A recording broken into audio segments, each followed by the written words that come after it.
essa tá quente, da parada mais pra frente. Segura, mas tá. සාගරය කියන්නේ නිල් පැහැති සුන්දරත්වයක් විතරක්ම නෙමෙයි. ඒක මාරාන්තික අභියෝගවල නිවහනක්. සතුරාට දැනෙන්නටත් පෙර දිය යටින් එන මරණයේ සෙවණැල්ලක් වගේ ක්‍රියාත්මක වන අපේ රටේ මුහුදු සීමාවන් ආරක්ෂා කරන ඒ අද්භූත රණශූරයන් කවුද? අද බ්ලැක් බොක්ස් එකෙන් අපි විවෘත කරන්නේ කාටත් නොදැවෙනි නාවික හමුදා විශේෂ බෝට්ටු බලගණයේ රහස් පිළිබඳවයි.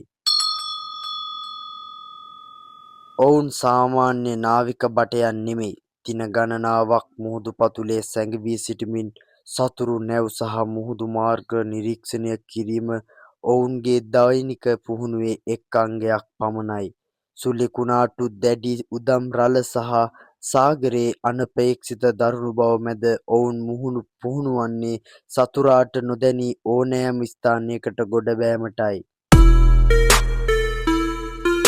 මෙම පුහුණුවේ ඇති රහස නම් ඔවුන් බාහිර ලෝකයෙන් සම්පූර්ණයෙන්ම වෙන්කර තැබීමයි. ඔවුන්ව පුහුණු කරන්නේ මරණයට පවා බිය නොවී ඕනෑම මෙහෙයුමක් සාර්ථක කර ගැනීමටයි. අතිනවීන වේගවත් ප්‍රහාරක බෝට්ටු සහ දිය යට සංනිවේදන උපකරණ භාවිතයේදී ඔවුන් දක්වන්නේ ලෝක මට්ටමේ ඉහළ දක්ෂතාවයක්. සැබවින්ම ඔවුන් නාවික හමුදාවේ හදවත බඳුයි. එල්.ටී.ටී. ත්‍රස්තවාදය නිමා කිරීමට ඉතාමත් සේවයක් කර මොවුන් ඉතාමත් අනර්ඝ බලකායක්.